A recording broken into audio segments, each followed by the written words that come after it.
ça serait pas Fred Thébault dans la chronique du Smadge, la 28e Frédéric. Ah oui, 28e ah ouais, chronique. super. Frédéric, merci beaucoup. Merci de nous recevoir. Comme j'ai pu te dire en off, je suis très heureux et très fier de pouvoir partager un moment privilégié avec toi. Merci d'avoir accepté cet entretien, puisqu'il faut franciser les mots, on n'a plus interview. Donc aujourd'hui, tu es bien sûr sur la une de l'actualité. Ouais. Quoique tu es un habitué, puisque tu as commencé tes premiers pas dans l'actualité avec France Ouest, si ma mémoire est bonne. Ouest France. Ouais. Ouest France. Ouais.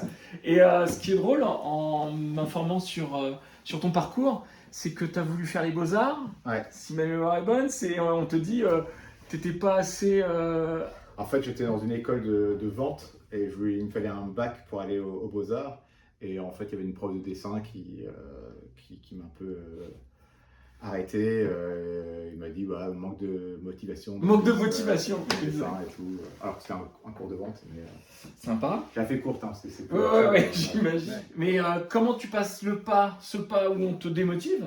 On ne me démotive pas parce qu'on m'arrête pour aller aux Beaux-Arts, mais on ne m'arrête pas pour aller être dessinateur de bande dessinée. Peut-être que c'est le meilleur truc qu'on ait fait de ma vie, parce que si j'avais été aux Beaux-Arts, peut-être que je ne serais pas devenu dessinateur de BD, parce que j'aurais peut-être découvert la peinture, la sculpture.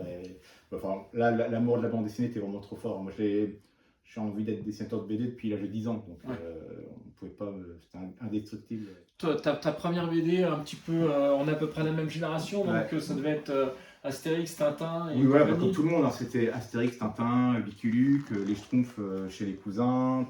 Il y a aussi Tom Tom et Nana, c'était comme là. Puis sinon, c'était les dessins animés, c'était Goldorak, c'était les Tex Avery, c'était les Mickey, voilà. D'ailleurs, on reparlera de Tex Avery et la rubrique à braque par rapport justement à ton Raoul, mais on en parlera dans la deuxième partie de l'entretien. Tu grandis et puis t'es remarqué, tu rentres dans la bande à Z. Ouais, la bande à Cho. C'était le journal de Titeuf, entre guillemets. Et je commence, j'ai 25 ans et demi. C'est quoi, c'est 98? Ouais, 98. Ouais. Donc j'ai fait un concours de bande dessinée, j'ai pas gagné, le dessin est exposé. Et il y a Zeb qui passe par là avec un directeur de collection de chez Glénat. Il cherche des jeunes pour monter le journal Cho. Et donc voilà, et puis c'est comme ça on m'a contacté. Quand tu dessines dans ce magazine, est-ce que déjà toi tu as des idées préconçues de ce que tu veux faire moi à la base je voulais travailler pour Fluide Glacial. Moi c'était mettre des gros mots, des trucs dégueulasses. Je suis fan de Liberator, enfin il y avait tout ce mélange là quoi. Puis fan de Gottlieb évidemment. Et donc j'avais contacté Fluide Glacial et même l'Écho des Savanes. Bon voilà, on m'a pas répondu ou on m'a répondu non. Ouais. Et Cho me contacte, hop, moi j'y vais. Il n'y a pas encore de numéro, c'est vraiment j'arrive avec le numéro 0. Ouais. Donc voilà, donc je fais des gags pour les enfants entre guillemets. La locomotive c'est Titeuf. C'est même genre je savais où je pouvais aller au niveau des gags. Comme Titeuf c'était un peu trash quand même. Ouais, clairement. Donc je me dis je peux aller aussi, mais pas aussi loin que lui quoi. Donc tu tempères, voilà, quelques. J'ai beaucoup d'énergie, même mon directeur de collection qui s'appelle Jean-Claude Camano à l'époque me dit t'as trop d'énergie, il faut que tu canalises parce que j'en foutais partout quoi. Donc voilà, le plus gros du boulot à cette époque-là c'était de vraiment canaliser. Et puis moi je sympathise tout de suite avec Zep. Ouais. On a les mêmes influences, on écoute un peu les mêmes musiques, enfin voilà, puis on a le même humour, donc et donc voilà, au bout de quelques années, on bosse sur Captain Biceps ensemble. Il avait senti justement cette énergie. Moi surtout, c'est que dans le show, c'était un mensuel et à chaque fois il y avait un thème. Donc ça pouvait être le football, l'école, et moi à chaque fois je proposais les super-héros. Et à chaque fois on me dit non, c'est nul, tout le monde s'en fout, c'est pas la mode. Et puis est arrivé en 2003 ou 2002 Spider-Man au cinéma. Ouais. Sam Raimi. Ouais, Sam Raimi. Et Zep me dit il faudrait faire une rubrique pour le journal justement avec des super-héros. Et là j'ai dit attendez, c'est moi qui le fais. Et puis là Zep me dit j'ai 2 scénarios avec un super-héros qui pète la gueule à Hulk et tout, donc je dis vas-y je prends. Ce qui est très marrant, je rebondis là-dessus, c'est dans le top 7 de Captain Biceps, quand il y a Stanley qui donne naissance à Hulk et tout le super-héros. Mais il est fou. Ça vient comment cette idée-là? Là, c'est le plaisir, c'est d'écrire à deux en fait avec Zep.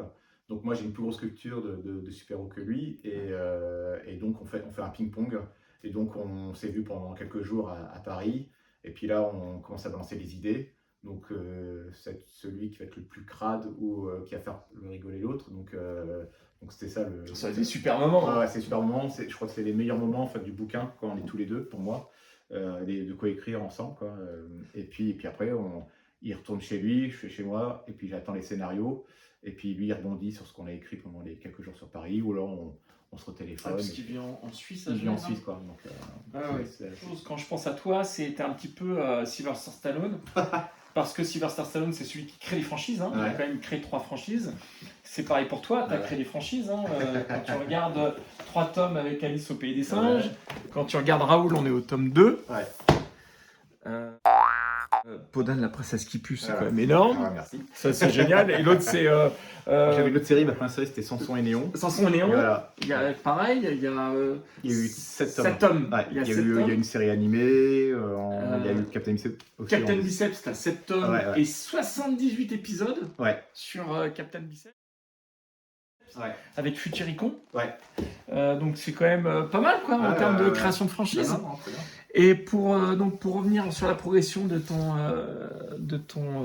parcours, moi ce qui m'a fait rire, c'est une pipi la Veritas, une caca la Veritas, 2008-2010. Et en plus fait avec des vrais médecins, des médecins américains. Alors, à la base, c'est de Zep que j'ai fait ce truc-là. C'est parce qu'il était à Francfort, il était en festival. C'était un festival où il y a toutes les. Ils achètent en fait, les éditeurs achètent comment on appelle ça, des titres étrangers. Et là, il y avait 2 petits bouquins américains, et où justement c'était une caca Veritas et une pipi Veritas, avec un autre nom. Et Zep dit c'est super les bouquins, mais c'est dommage, les dessins sont nuls. Et il commence à dire à l'éditeur français, donc Glénat qui a acheté les droits, de dire faut demander à Théo, c'est le spécialiste du caca. Voilà, j'ai eu le boulot comme ça. Et donc voilà, donc j'ai eu les bouquins et c'était super. À intervalle de 2 ans, donc 2008-2010. Ce qui est intéressant de voir après, c'est effectivement la progression que tu as eue, où tu, justement, quand on regarde Raoul, par exemple, où tu prends possession de certains mythes. Quand on regarde ta progression, c'est ça. Tu prends un Mickey, on sait, en plus ce qui est génial, c'est qu'on voit tout de suite ta signature. On sait que c'est du Théo. Ça peut pas être autre chose. Quand on voit ton Mickey, en fait, voilà, tu réinterprètes chaque personnage à du Théo. Donc, si tu veux, moi, ce que j'aime, c'est peu importe la BD à l'aveugle qu'on va prendre, on sait que c'est ta signature. Et tu déconstruis un personnage, et par contre, tu es vraiment un historien de la bande dessinée. C'est-à-dire que pour venir sur l'actualité, quand on regarde qui est ce Schtroumpf, tu t'es basé sur les tout premiers Schtroumpfs. Quand tu regardes les yeux, quand tu regardes. T'as regardé l'histoire. Oui et non, parce qu'en fait, moi, j'ai jamais eu les bouquins chez moi, en fait, des Schtroumpfs. Alors, je connaissais, je les ai lus quand j'étais petit chez les cousins. Moi, j'étais surtout fan des figurines Schtroumpf. Il y en a justement une ici. C'est la seule que j'ai gardée. Schtroumpf grognon. Moi, j'aime pas les surprises. Qui m'a servi pour faire Samson et Néon, ma première série, parce qu'il a la même morphologie que mes petits personnages. Donc ça m'a beaucoup parti sur la figurine. C'était quoi ta question? C'est que, en fait, t'es un peu l'historien de la bande dessinée. Tu regardes des racines du personnage.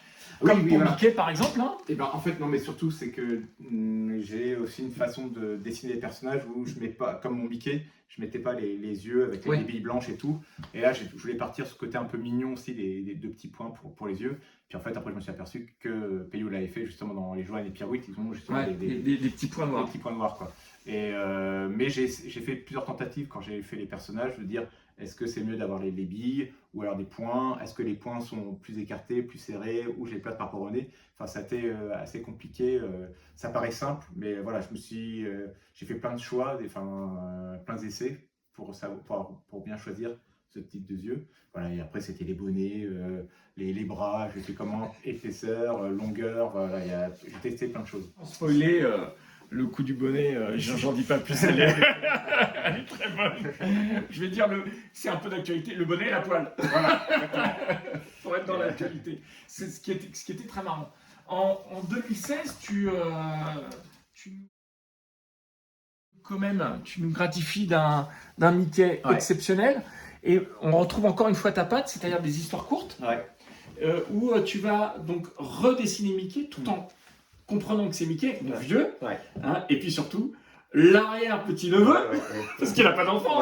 Mickey. Au début c'était l'arrière-petit-fils, mais après on m'a dit non, il n'a pas le droit. Arrière-petit-neveu qui s'appelle Norbert, c'est fabuleux parce que Norbert c'est le prénom de mon père. Ah bah d'accord. J'étais mort de rire. Ça fait plaisir. Donc là c'était très bon. Et ce qui est très drôle, c'est que tu nous fais un Mickey qui perd la boule, qui ment un peu, qui est pas toujours droit du collier, et puis surtout, on voit qu'il y a entre guillemets la patte de Walt Disney derrière, c'est-à-dire que s'il y a un gun, on tire pas, et si on tire, c'est du miel, mais c'est surtout ou du fromage. Voilà, c'était du fromage, et j'ai trouvé ça très drôle parce que c'est comme si tu flirtais à chaque fois avec la ligne blanche, en disant je vais faire du thé beau, je sors le gun. Mais je sors du fromage. Ah, c'est fabuleux. Comment t'es venu l'idée des comic strips sur Mickey? Parce que il est cow-boy, il est inventeur, il est créateur, il est sur tous les fronts. En fait, on m'a proposé de faire un album avec Mickey. Donc au début, je voulais faire un truc un peu à la Mad Max. J'avais une autre idée. Et puis après, je me suis dit, mais non, Mickey, c'est les États-Unis, c'est l'Amérique. Donc il faut que je raconte un peu l'histoire de l'Amérique avec Mickey. Donc voilà.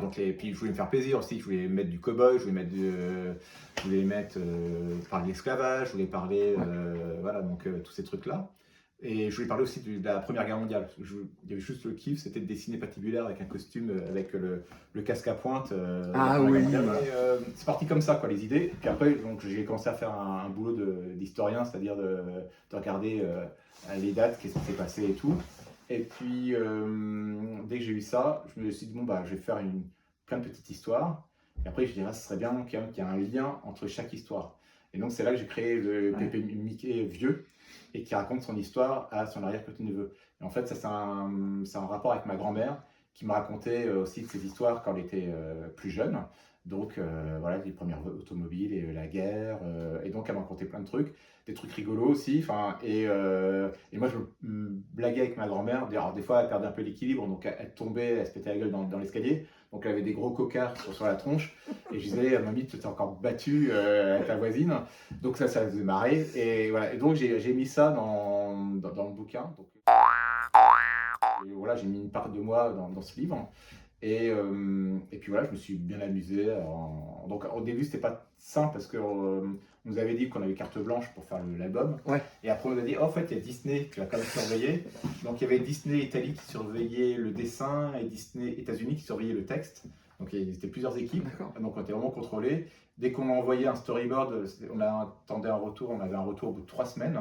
Et puis après, on pouvait dessiner. Est-ce que c'est ce qui explique aussi, je crois que c'est 18 mois de travail, le Mickey. À la base, je pensais le faire en 5 mois, parce que je pensais être super fort. Et en fait, au bout, j'avais bossé déjà 3-4 mois sur rien que le scénario.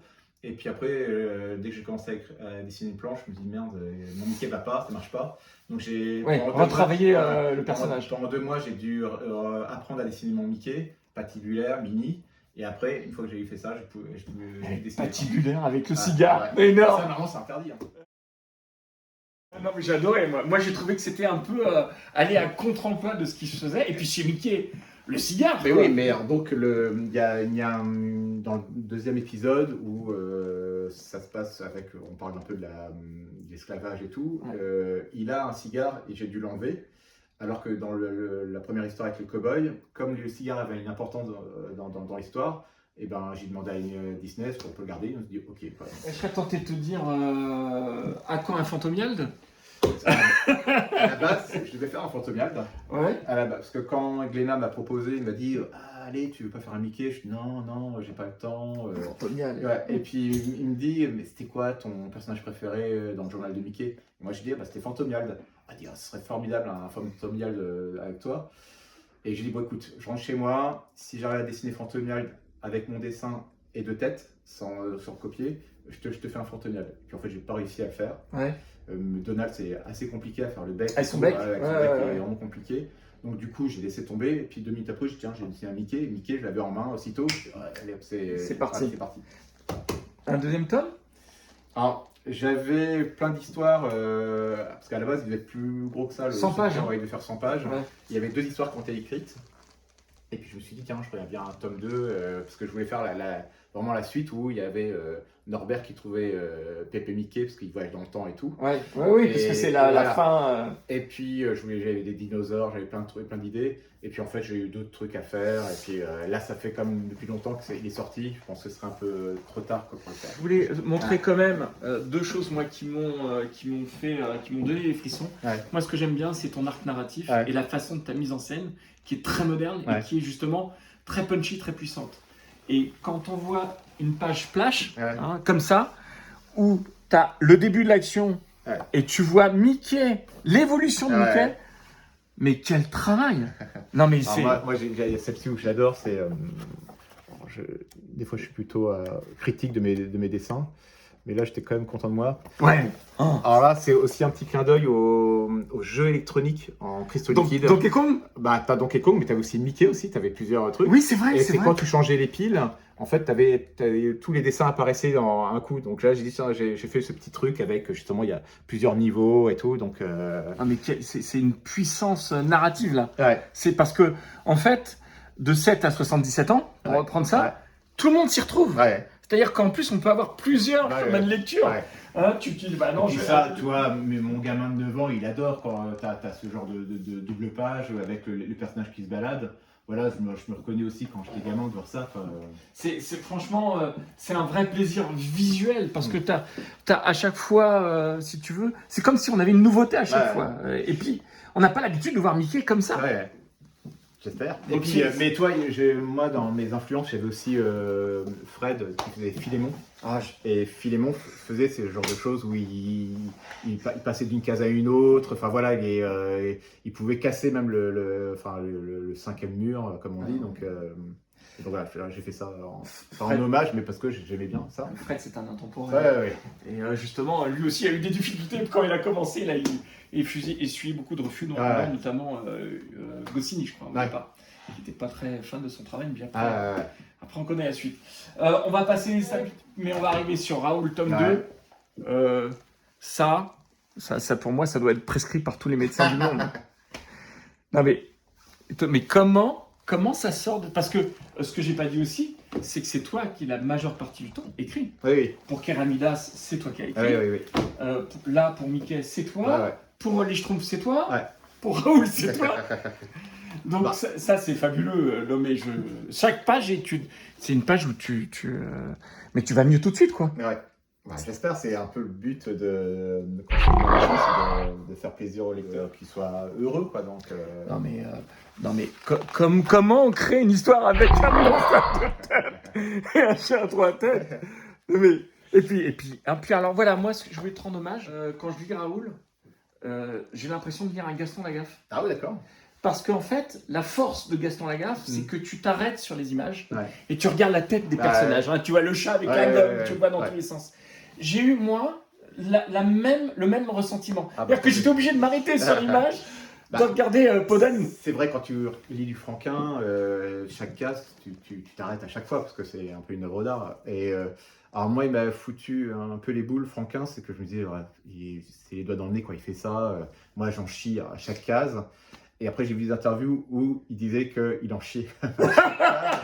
et là, ça m'a rassuré parce que là, je dis, waouh, mais comment il fait? Enfin, limite, je lui en voulais un peu à Franquin de dire, mais t'as pas le droit de dessiner aussi bien que ça. Enfin, et puis d'être aussi facile. Enfin, voilà. C'est comme Moebius. Bon, lui, je pense, j'ai l'impression que ça les doigts dans le nez quand même. Moebius, moi, j'ai une petite aparté à faire sur Moebius. C'est que t'as repris le Petit Prince derrière Moebius. Oui.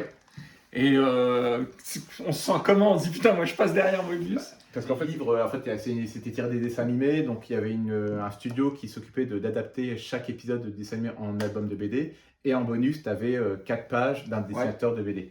Et alors, moi, on m'avait dit au début que j'allais être le premier à faire ça, donc je dis, ouais, j'étais content de faire mes petites pages. Et après, on m'a dit, bah non, c'est Moebius. Je fais, ah merde. Et après, je me dis, bon, c'est quand même cool, je passe après Moebius. Voilà, il y a une forme de reconnaissance. On va terminer la chronique. On pourrait parler du mastodonte, on pourrait parler de la rencontre avec Zep, comment ça se passe. On pourrait faire 2 heures sur cette interview, mais déjà, je te remercie encore de nous avoir donné de ton temps. On va parler bien sûr de l'actualité du jour. Donc, qui est ce Schtroumpf? Quel est ton sentiment maintenant que ton enfant est sorti? Moi, je suis très fier. D'habitude, à chaque sortie d'album, je suis toujours un peu déçu. J'ai toujours un truc, je dis, le papier, il est pas bien, c'est pas bien imprimé, ou mes couleurs ressortent pas comme je veux, ou c'est mes dessins aussi que je trouve pas super. Donc, je suis toujours un peu, je feuillette, et puis je dis, bon, allez, je passe à autre chose, et je me dis, bon, le prochain album sera mieux. Et là, c'est la première fois que je suis vraiment content de ce que j'ai fait. Parce que le papier est épais, là, par exemple. Là, il est super, le papier. Il est super, le papier. Là, les couleurs, elles pètent à fond comme je veux, comme je voulais. Et puis même là, je suis content de mes dessins. Enfin, tout va bien. En plus, j'ai fait vraiment un album ultra feel good. C'est vraiment le mot. Les personnages sont super bienveillants. Voilà, et à chaque fois, je regarde tous les soirs mon bouquin. Ça fait comme quelques semaines que je l'ai en main, et je suis toujours ravi, quoi. Donc, on sent qu'il y a du vécu de père, on sent qu'il y a des références, je sais pas, moi je vois les poissons, les piranhas, je pense au marsupilami, et c'est bourré de références derrière. Ouais, ou des fois c'est même pas voulu. Enfin, toi, il y a des gens aussi qui m'ont parlé que quand il y a la grosse bosse avec le Schtroumpf, tout le monde pense que j'ai fait un clin d'œil à Titeuf, alors que pas du tout, c'était juste 3 boules pour faire. Mais après, voilà, les gens sont contents. Bon, après, j'ai fait un gros clin d'œil à Astérix. Astérix, évidemment, qui est un des héros que tu aimes dessiner d'ailleurs. Mais que j'adore comme personnage. Ça reste une série classique qui est indémodable, quoi. Intemporel. Le sens du mouvement avec Uderzo. Je trouve qu'il n'est pas assez reconnu à sa juste valeur, Uderzo. Il y en a plein, il faut le dire, mais je pense que ça devrait être. On parle toujours d'Astérix. Et après de ses créateurs, mais il faut parler aussi de ses créateurs. Absolument, d'Uderzo. Aujourd'hui, donc, ton Schtroumpf est disponible partout. Canal BD, BD Geste, la Fnac, voilà. Donc c'est 75 ans, hein. Et là, Pépère, 75 ans. Donc, et l'avenir, c'est quoi? L'avenir, les projets sur la méthode Raoul tome 2. C'est des gags en une page avec Raoul. Donc il y a eu déjà un tome 1 qui est sorti. Donc le tome 2, j'étais en train de le faire avant d'attaquer les Schtroumpfs. Mais voilà, quand on m'a demandé de le sortir pour 2023, donc j'ai dû arrêter la méthode Raoul. Et donc là, je suis en train de le reprendre tranquillement. Et puis, mais là, comme je suis pas mal débordé avec les interviews, j'espère que ça va se calmer un petit peu, parce que là, ça me donne un peu le tournis. Et donc j'espère reprendre le rythme. L'intégrale Captain 17, c'est toujours prévu? Non. Il y a un tome 1 qui est sorti. Et puis peut-être qu'il y aura un tome 2, mais je n'en sais pas plus que ça, quoi. Donc, voilà. Bon, ainsi s'achève notre chronique, la chronique du Smadge. Je me rapproche là. Ah non, olé. Fred, merci beaucoup. Merci à toi, pour cette superbe chronique. Mon ami. Et puis, nous, on se retrouvera pour d'autres chroniques où je vous parlerai bien sûr des nouveautés. Je ne vous parlerai pas aujourd'hui du livre de Fechner et d'autres que je voulais. La priorité, c'est l'interview. Merci, au revoir. Ciao, ciao. Oh, ciao.